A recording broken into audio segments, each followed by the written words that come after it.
जय हिंद। परिणाम पथ यूट्यूब चैनल में आपका स्वागत है। आज हम कक्षा 10वीं के विषय हिंदी के सिलेबस के बारे में जानेंगे, क्योंकि किसी भी परीक्षा में अच्छे अंक लाने के लिए पहले उसका पूरा सिलेबस जानना ज़रूरी है और उसके प्रीवियस ईयर के क्वेश्चन को देखना ज़रूरी है। तो आज हम हिंदी के पूरा सिलेबस जानेंगे यूपी बोर्ड के लिए। तो हिंदी यूपी बोर्ड में 100 अंक का होता है, जिसमें से 30 अंक आपके विद्यालय द्वारा आपको दे दिया जाता है और 70 अंकों का आपका लिखित परीक्षा होता है, जिसमें से जो ये 70 अंक का पेपर होगा इसको 2 खंडों में बांटा गया है, खंड अ और खंड ब। खंड अ और खंड ब, जिसमें से 20 प्रश्न जो आपके परीक्षा में आएंगे वो बहुविकल्पी प्रश्न आएंगे और 50 प्रश्न जो आएंगे ये लिखित परीक्षा होगा इसके लिए। तो आइए हम खंड अ देखते हैं, जो बहुविकल्पी प्रश्न आएंगे परीक्षा में उसी का खंड अ देखते हैं। खंड अ में जो पहला है हमारा हिंदी गद्य के विकास का संक्षिप्त परिचय।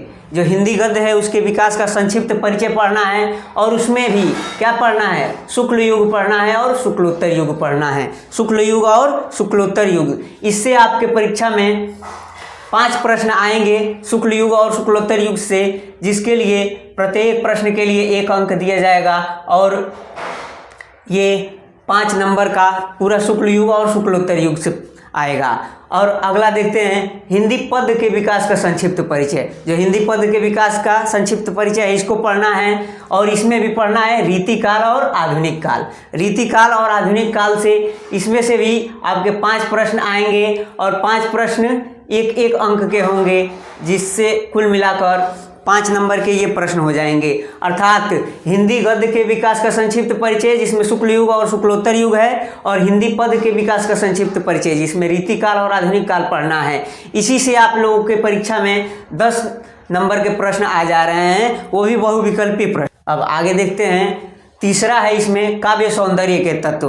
अर्थात काव्य सौंदर्य के जो तत्व हैं इससे हमारे परीक्षा में प्रश्न आएंगे बहुविकल्पी, जिसमें काव्य सौंदर्य के तत्वों में क्या क्या होता है, रस होता है, छंद होता है और अलंकार होता है। रस, छंद और अलंकार। तो काव्य सौंदर्य के तत्वों में से 3 प्रश्न आपके परीक्षा में आएंगे और ये इन्हीं तीनों में से प्रश्न होंगे। तो रस में से आएगा 1 प्रश्न जो 1 नंबर का होगा और इसके लिए 1 नंबर मिलेगा। छंद में से 1 प्रश्न आएगा, ये भी 1 नंबर का होगा। और अलंकार जो है, अलंकार में भी पढ़ना है उपमा अलंकार, रूपक अलंकार एवं उत्प्रेक्षा अलंकार। इसमें से भी 1 प्रश्न आएगा और ये भी 1 नंबर का होगा। अगला देखते हैं हम लोग हिंदी व्याकरण। हिंदी व्याकरण, तो हिंदी व्याकरण में क्या पढ़ना है, शब्द रचना के तत्व पढ़ना है। और शब्द रचना के तत्वों में क्या क्या पढ़ना है, उपसर्ग पढ़ना है, समास पढ़ना है, तद्भव, तत्सम एवं पर्यायवाची पढ़ना है। तो हिंदी व्याकरण में शब्द रचना के तत्वों में से 3 प्रश्न आएंगे और 3 प्रश्न कहाँ से आएंगे, 1 प्रश्न उपसर्ग से आएगा और इसके लिए 1 अंक मिलेगा। एक प्रश्न समास में से आएगा और इसके लिए भी 1 अंक मिलेगा। 1 प्रश्न तद्भव, तत्सम या पर्यायवाची से आएगा। ये सभी बहुविकल्पी प्रश्न आएंगे और हिंदी व्याकरण में से 3 प्रश्न आएंगे बहुविकल्पी और तीनों 1-1 नंबर के आएंगे। 5वां संस्कृत व्याकरण, इससे 1 प्रश्न आएगा और ये 1 अंक का होगा। और अगला हम देखते हैं 6 नंबर है वाक्य का स्वरूप। इससे भी 1 प्रश्न बहुविकल्पी आएगा।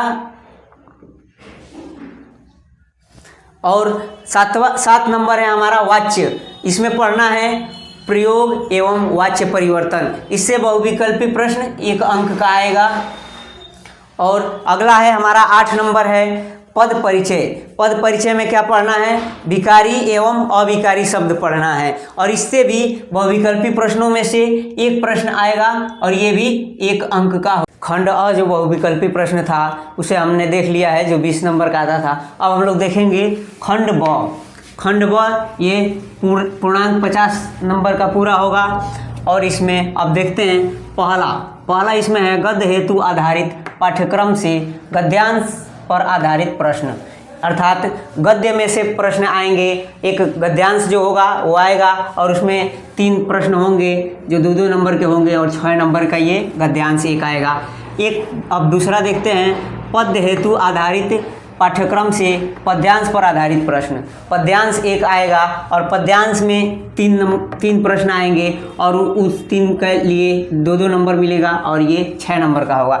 अब अगला 3 नंबर देखते हैं, संस्कृत गद्यांश का संदर्भ सहित हिंदी अनुवाद। संस्कृत गद्यांश आएगा, उसका संदर्भ सहित हिंदी अनुवाद करना है, अर्थात संदर्भ के लिए 2 नंबर मिलेगा और जो हिंदी अनुवाद आएगा उसके लिए 3 नंबर मिलेगा। तो संस्कृत गद्यांश आएगा, उसके लिए 5 नंबर मिलेगा।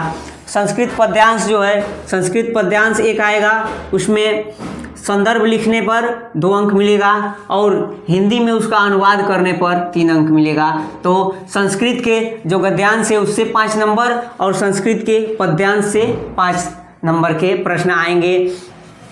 अब इसमें हमारा 5वां है, निर्धारित खंड काव्य से कथानक, चरित्र चित्रण तथा तथ्य पर आधारित प्रश्न। अर्थात पाठ्यक्रम के लिए एक निर्धारित खंड काव्य होगा, जैसे खंड काव्य के लिए 3 नंबर का प्रश्न आएगा और इसे 3 अंक मिलेंगे। अब 6 नंबर देखते हैं। 6 नंबर में 2 भाग है, क और ख। इसमें से पद खंड के पाठ्य वस्तु से संबंधित लेखकों का जीवन परिचय आएगा।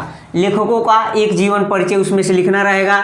उस एक जीवन परिचय के लिए 3 अंक मिलेंगे और लेखक की रचनाएं लिखने पर 2 अंक मिलेंगे। उसी तरह पद्य खंड जो है, इससे संबंधित कवियों का जीवन परिचय लिखना होगा, यानी एक कवि का जीवन परिचय लिखना होगा और जीवन परिचय के लिए 3 अंक मिलेगा और उनकी रचनाएं लिखने के लिए 2 अंक मिलेगा। तो लेखकों के जीवन परिचय के लिए 5 अंक, जीवन परिचय और रचनाओं के लिए 5 अंक और कवियों के जीवन परिचय एवं रचनाओं के लिए 5 अंक मिलेंगे। अगला हम लोग देखते हैं 7 नंबर। 7 नंबर है, संस्कृत खंड के पाठ्य वस्तु से कंठस्थ एक श्लोक जो प्रश्न पत्र में ना आया हो, जो प्रश्न पत्र में ना आया हो, अर्थात एक श्लोक हम लोगों को याद करके जाना है और उसे लिखना है जो उस प्रश्न पत्र यानी परीक्षा हो रहा है उस प्रश्न पत्र में ना आया हो। ये श्लोक 2 नंबर का होगा।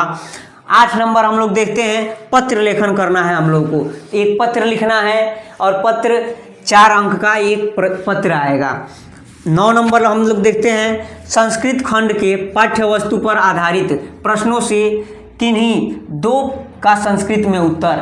संस्कृत जो खंड है उसमें से 2 प्रश्न, उसमें से प्रश्न आएंगे जिसमें से 2 का उत्तर देना होगा। दोनों ही 1-1 अंक का प्रश्न होगा। 10 नंबर देखते हैं हम लोग, निबंध रचना। निबंध रचना ये हम लोग को करना है और निबंध रचना ये 7 अंक का आएगा निबंध। और निबंध किस किस क्षेत्र से आएगा, इसके क्षेत्र भी हम लोग देख लेते हैं। तो वैज्ञानिक, सामाजिक, आर्थिक समस्याएं, जनसंख्या, पर्यावरण एवं यातायात के नियमों पर आधारित विषय होगा। तो इन्हीं विषयों पर पत्र लिखना होगा। तो ये था यूपी बोर्ड क्लास 10 के हिंदी का पूरा सिलेबस। आशा करते हैं कि आपको अच्छी तरह से समझ में आया होगा। जय हिंद।